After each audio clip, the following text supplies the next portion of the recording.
कथा श्रवण का प्रभाव क्या है उसे जरूर सुनिए। प्रेम से बोले शंकर भगवान की जय हो, सिद्धेश्वर महादेव की जय हो। भगवान शंकर जी के जो गले में है कौन है? सर्प। और उनके पुत्र जो गणेश हैं उनका वाहन क्या है? क्या है? चूहा है। वही जो आपकी भाषा में मूस है। हाँ? और सर्प यदि चूहे को देखेगा तो क्या करेगा? खा जाएगा। लेकिन क्या कभी शंकर जी के घर में आपने सुना कि आज सर्प ने चूहे पर हमला कर दिया? नहीं हुआ। और तो और देखो, शंकर जी के एक पुत्र और हैं, षडानन कार्तिकेय। षडानन जो कार्तिकेय हैं उनका वाहन क्या है? मयूर। और वो जो मयूर है यदि वो सर्प को देखेगा तो क्या करेगा? तुरंत टोंट मार मार करके शांत कर देगा। परंतु क्या कभी आपने सुना कि सर्प ने मयूर पर मारा, मयूर ने सर्प पर मारा? और हम लोग यहाँ अपने घर में क्या करते हैं? इंसान इंसान झगड़ा करते हैं। परंतु शंकर जी के घर में देखो, इनके घर में पूत भी हैं और भूत भी हैं। और तो और जब दोनों में झगड़ा होती है और जब भभूत बन करके महादेव प्रकट होते हैं तो सब शांत हो जाते हैं। प्रेम से बोलो हर हर महादेव। क्यों? क्योंकि भगवान शंकर परम पिता परमेश्वर है। और ये प्रभाव क्यों है? क्योंकि भगवान जो शंकर हैं वो नित्य राम कथा श्रवण करते हैं और राम जी जो हैं वो शिव कथा श्रवण करते हैं। इसलिए जो परंपरा है व्यवस्थित है। इसलिए जब सोचो भगवान शंकर जी के घर में इतनी बड़ी विडंबना होने के कारण से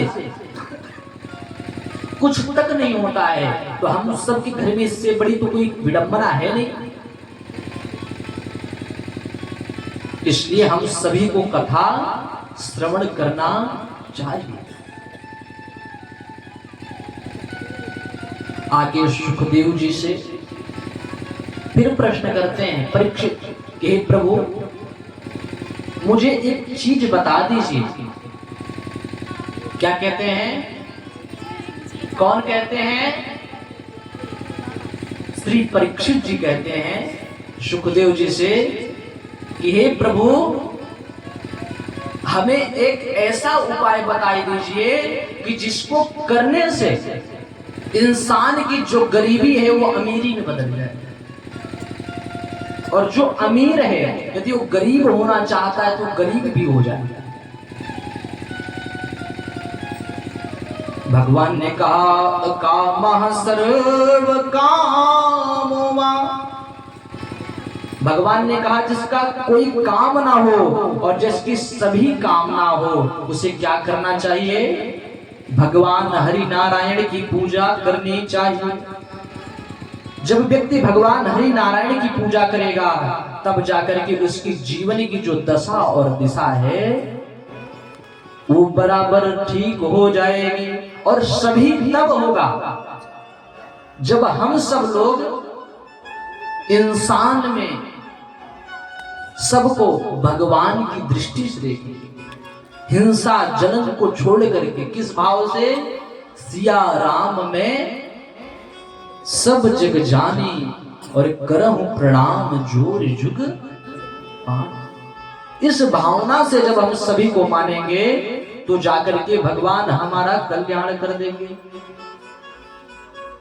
इस संसार में जो मेला लगा हुआ है ये कौन लगाया है?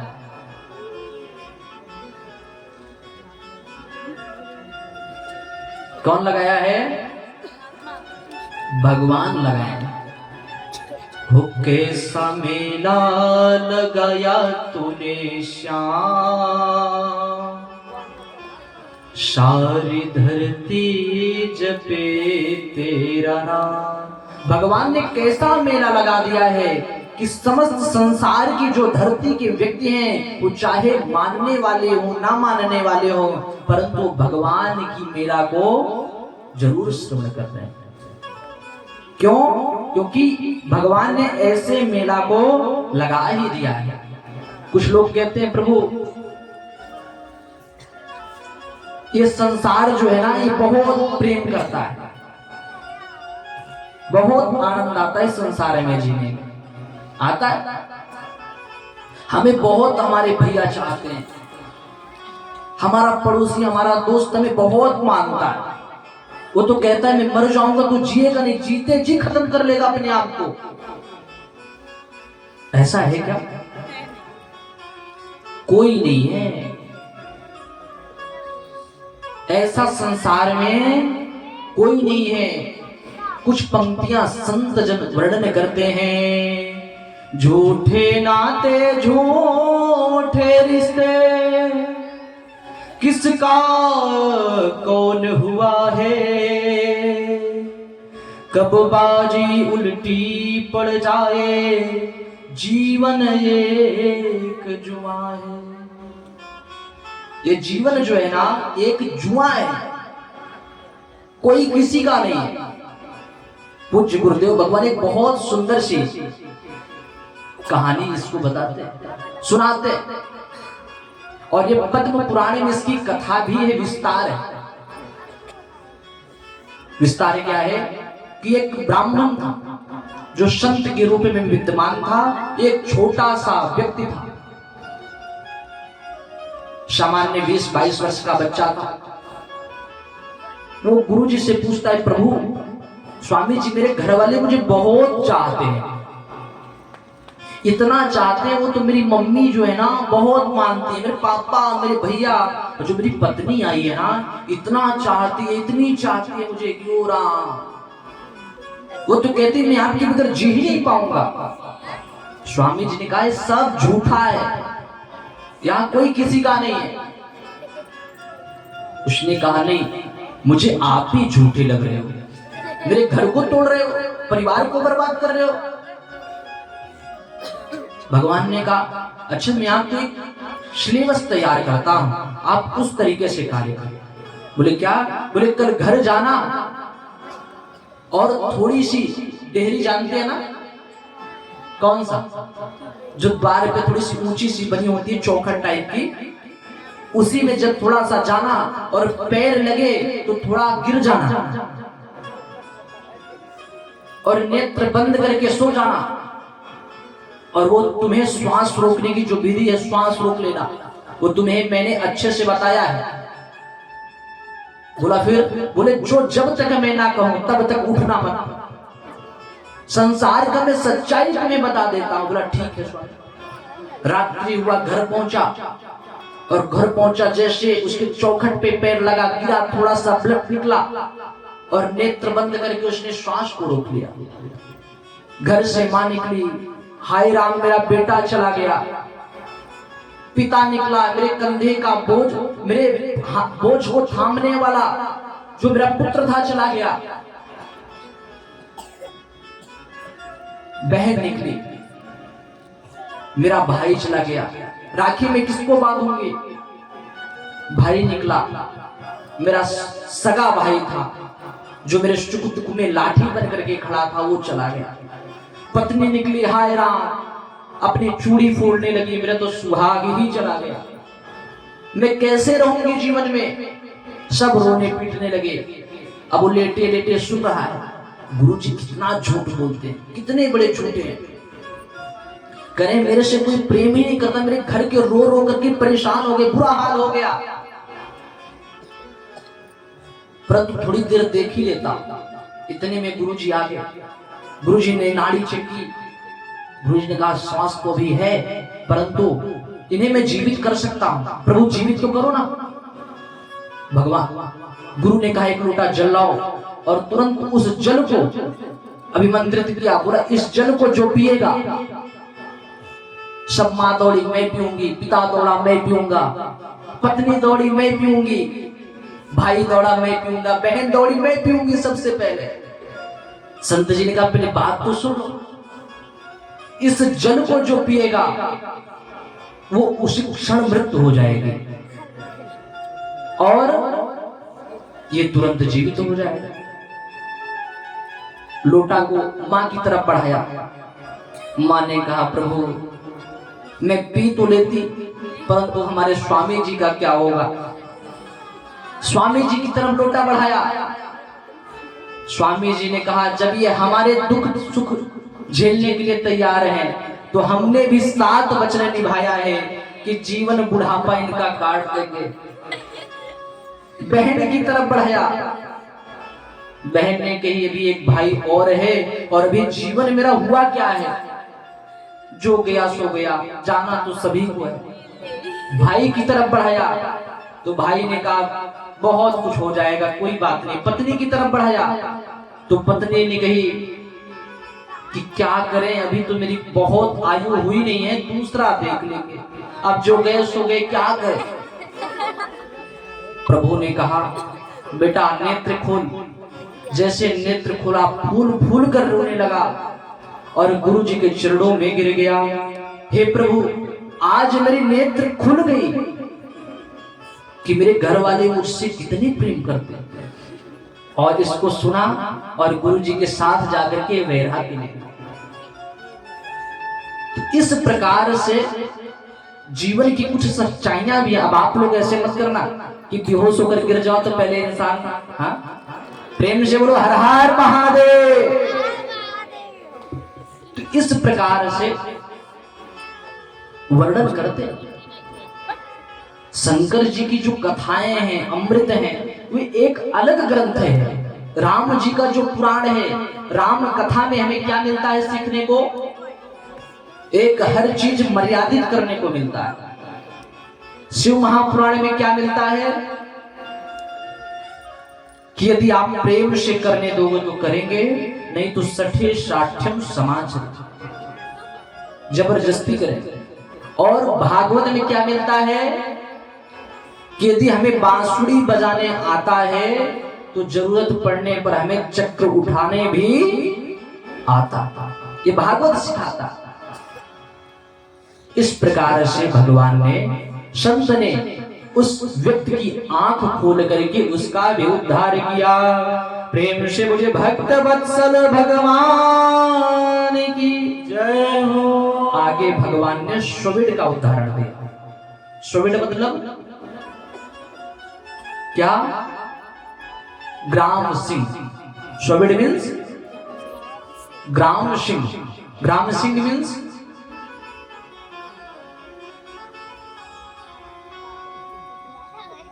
कुत्ता। क्या, ग्राम मतलब गांव, सिंह मतलब शेर। जो गांव का शेर हो, ये सब तब समझ में आएगा जब व्याकरण का खूब ज्ञान होगा। ग्राम मीन्स गांव, सिंह मीन्स शेर। और गांव का शेर कौन है, कुत्ता। जो बात बात पर झगड़ा करने लग जाए, मुंह नोचने लग जाए, तुरंत गुस्सा हो जाए, वो कौन से जाति में है, कुत्ते के समान है। इंसान को तो क्रोध करना ही नहीं चाहिए। जो ज्ञान बहुत बड़ा ज्ञानी बन करके अपने आप को एटीट्यूड दिखाता,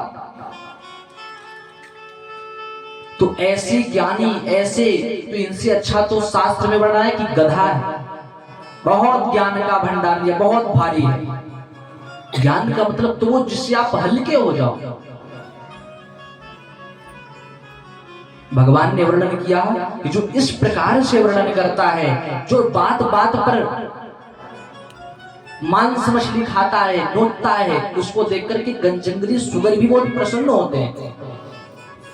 और आज किसी का प्रश्न था, अब कोई कहा था लेकिन मुझे ध्यान नहीं पूजन कक्ष में, कि स्वविड के विषय में भी कुछ बताया जाए। तो स्वविड भी जो पालने का एक परंपरा है वो बहुत गलत है। किसी को आप बांध करके किसी को कैद करके नहीं रख सकते।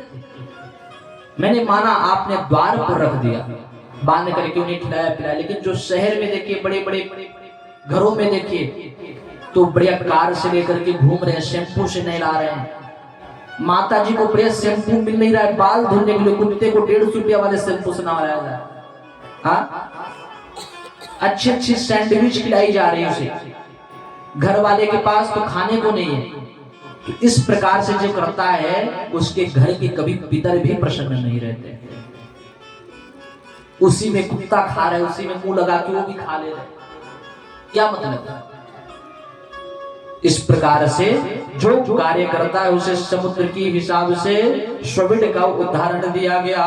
प्रेम से बोलिए भक्त वत्सल भगवान की जय हो। आगे भगवान ने वर्णन किया कि इस संसार में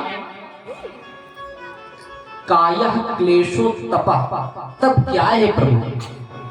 परीक्षित जी पूछते हैं कि प्रभु तप क्या है, उस तप का उदाहरण दीजिए। तो तप का मतलब एग्जाम्पल देखा जाए तो आप सब भी एक तप ही कर रहे हैं कि नहीं? ठंडी लग रही है, बढ़िया साल ओढ़ करके बैठे हैं जमीन में। हाँ, कुछ लोग दूर से चल करके आए हैं, कुछ लोग पास से ही हैं। तो मेहनत पड़ी कि नहीं पड़ी? हाँ, अब कुछ लोग कुर्सी पर बैठे हुए हैं, उन्हें कम मेहनत होगी, अब आप लोग को ज्यादा पड़ रही होगी। तो संसार में क्या है, क्या बताए? कायः क्लेशो तपः। तप क्या है? जो आप कष्ट पाओ, आप किसी कथा में जाओ, किसी यज्ञ में जाओ, कुर्सी पता है किस लिए होती है? जो असहाय हैं, जो बैठ नहीं सकते, जो बेचारे जमीन में बैठे, उन्हें दिक्कत हो रही है, बैठ नहीं पा रहे, उनके लिए कुर्सी की आप बैठ करके भगवान की कुशल सी कथा सुनो। भगवान के समक्ष जाकर के तो जितना हो सके, जितनी सामर्थ्य हो, तो कथा शांत होकर, मौन होकर के भगवान की कथा भगवान के चरणों में समर्पित करना चाहिए। अब कुछ लोग को तप, कायः तप क्या है? जिस प्रकार से आप लोग व्रत करते कुछ माताएं होती हैं निर्जला रहती हैं, कुछ नहीं पीती खाती, सारा दिन वैसे बीत जाता है। और कुछ माता रहती है तो बढ़िया दोपहर में चकाचक पकवान चाहिए और शाम को पकवान चाहिए। 2 दिन पहले पति परमेश्वर जी को लिस्ट मिल जाएगी कि परसों हमारा व्रत है, इतना सामान आ जाना चाहिए। हाँ, और कुछ लोग तो ऐसे हैं कि कहीं कहीं सुनने को मिला बहुत स्थान पर कि एक टाइम उनका व्रत रहता है, शाम को उनका भोजन हो जाता है। तो भैया कायः क्लेशो तपः, व्रत क्या है? जिसमें आपको कष्ट मिले। जब आपने भोजन कर लिया तो व्रत नहीं है, और व्रत करने का कोई विधान भी विशेष नहीं है।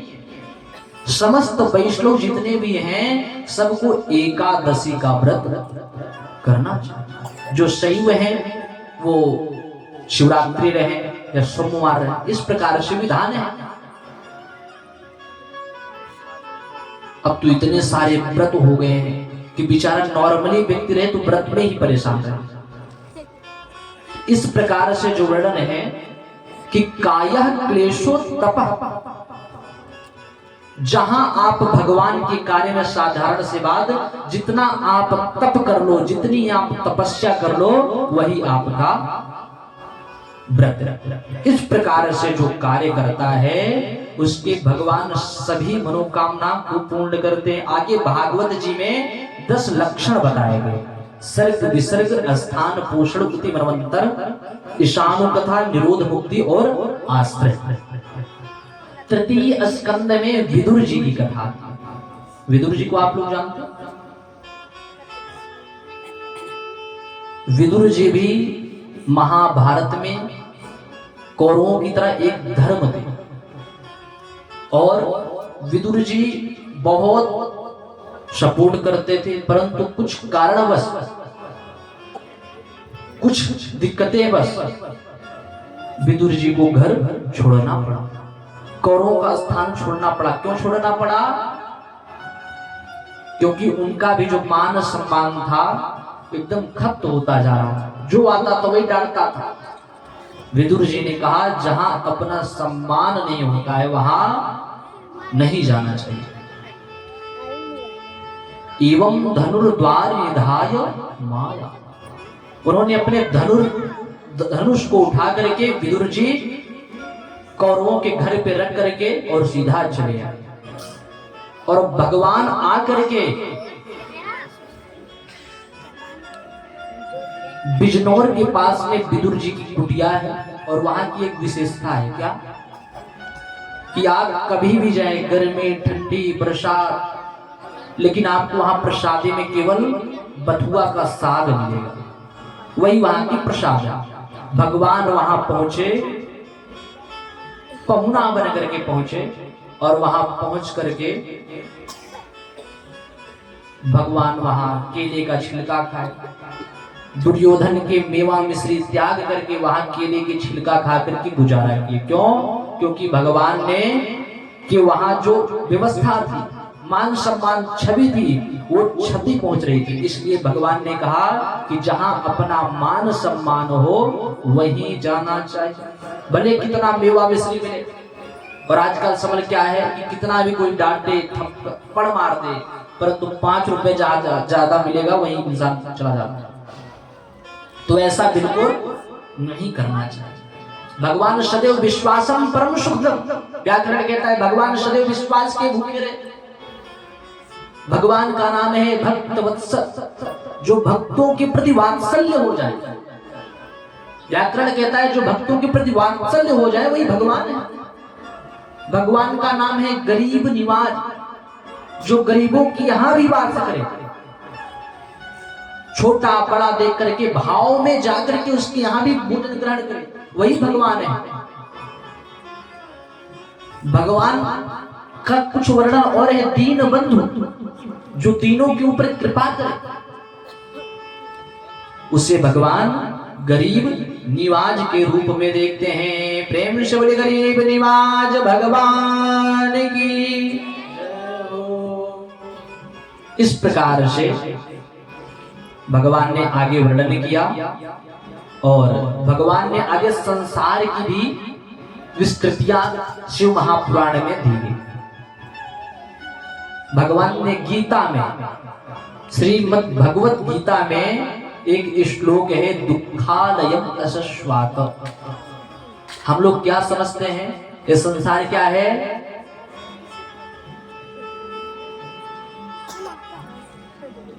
मैया क्या है?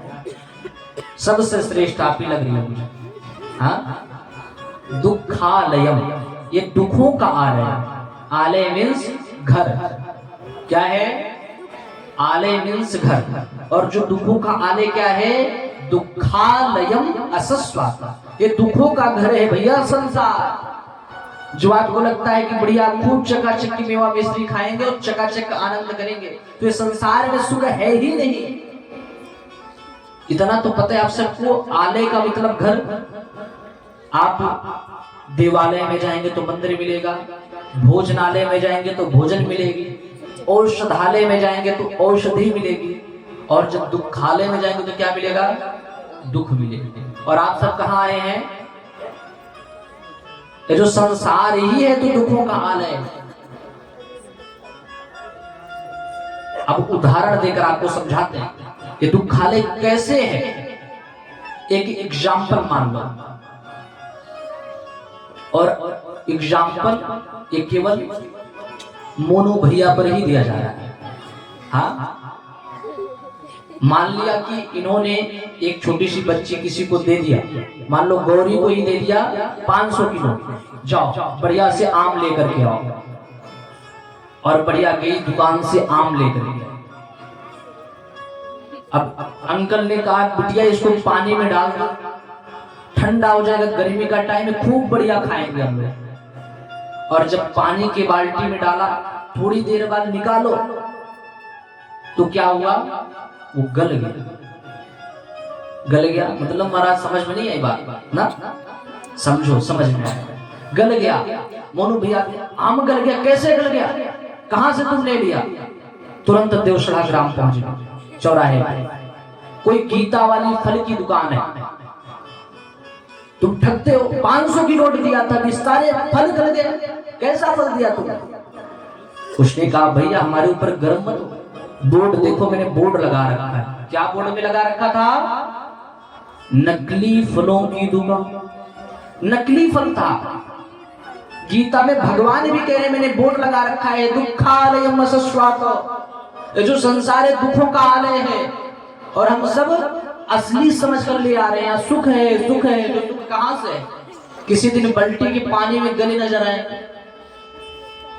इसलिए सुख है ही नहीं, दुख समझ करके जिएंगे तभी यहाँ सुख समझ में आएगा। प्रेम से बोले वृंदावन बिहारी लाल की जय हो। आगे भगवान संध्या की कथा कहते हैं। संध्या का मतलब समय। उत्तम तारकोपेता मध्यमा लुप्त तारका, अधमा सूर्य संहिता प्रातः संध्या त्रिधा स्मृता। संध्या जो हम सुबह शाम मध्यांतर संध्या करते हैं, कोई करता है आजकल? बहुत जुजबी ब्राह्मण होगा जो संध्या बंदन सुबह उठकर करता हो। नहीं करते। क्यों नहीं करते? पता नहीं क्यों नहीं करते, लेकिन नहीं करते। करना चाहिए। जब तक संध्या नहीं करेंगे तब तक हमारे जीवन में जो हमारे अंदर का तेज है, ब्राह्मणों की जो बड़ी है क्या है? संध्या है, गायत्री है। और जब तक संध्या नहीं करेंगे तब तक जीवन में कुछ होगा नहीं। और संध्या कौन है? कि एक बार भगवान शंकर की पुत्री जो है वो संध्या है, और संध्या के प्रति ब्रह्मा जी के मन में भी नकारात्मक व्यवस्थाएं बनी, जिनके कारण से भगवान की दिव्यता को देख करके मां संध्या अपने आप को अग्नि में भस्म विभूत कर दिया। और भगवान से उन्होंने 3 प्रश्न किया कि हे प्रभु, मेरे जैसे परम सुंदर यशस्वी नारी अब संसार में दोबारा कोई जन्म ही ना ले। दूसरा प्रश्न कि संध्या वेला में कभी भी कोई व्यक्ति काम के प्रति रति ना रहे। यदि ऐसा कोई रहता है तो दुष्ट संतति उत्पन्न, जिससे उसके खानदान का, संसार का, उसके पुष्ट का नाश हो। ऐसी संपत्ति, ऐसा कुल में जन्म। तीसरा कहते हैं कि मेरे वेदांत, मेरे परिवार, मेरे जिसने भी इस गतिविधियों को सोचा है उसका नाश हो, ऐसा कह करके। और भगवान शंकर ने कहा कि आपको तो पृथ्वी पर आना है, तो किस भाग में आओगे? उन्होंने आने के लिए तैयार नहीं रहा, और जब बहुत प्रयास किया गया तब वो संध्या के रूप में प्रकट हुई, जो प्रातः, मध्यांतर और सायंकाल, कि जो संध्या करेगा उसी से मां संध्या प्रसन्न रहेंगे और जीवन की बुद्धि विवेक सब उत्पन्न करके उनके जीवन का कल्याण कर देंगे। प्रेम से बोले भक्त वत्सल भगवान की जय हो। आगे भगवान हिरण्याक्ष की कथा बताते हैं। हिरण्याक्ष की कथा पता है? हिरण्याक्ष की कथा बताते हैं। हिरण्याक्ष नाम का एक दैत्य था, जो पृथ्वी, जब जन्म नहीं था पृथ्वी को, भगवान ब्रह्मा जी ने मंत्र अभिमंत्रित करके मनु और शत्रुपा का जन्म दिया। उन्होंने कहा पृथ्वी पर जाओ और पृथ्वी का सुंदर सा सृष्टि उत्पन्न करो। जब मनु और शत्रुपा पृथ्वी पर आए तो पृथ्वी थी नहीं। पृथ्वी कहां चली गई थी? एक हिरण्याक्ष नाम का दैत्य था, वो पृथ्वी को चुरा करके लेकर के रसातल में चला गया कि पृथ्वी नहीं रहेगी तो इसका सृष्टि जो उत्पन्न है नहीं हो पाएगा, हम दैत्य ही केवल रहेंगे। फिर से आए, बताए प्रभु पृथ्वी तो है ही नहीं। भगवान ब्रह्मा ने कहा आप जाओ, मैं पृथ्वी को पुनः वापस लाता हूं। तो भगवान वाराह के रूप में प्रकट हुए। प्रेम से बोले वाराह भगवान की। वाराह भगवान बन करके भगवान प्रकट हुए और जब हिरण्याक्ष के पास गए पृथ्वी लेने के लिए, तो दूर से ही कहता है, अरे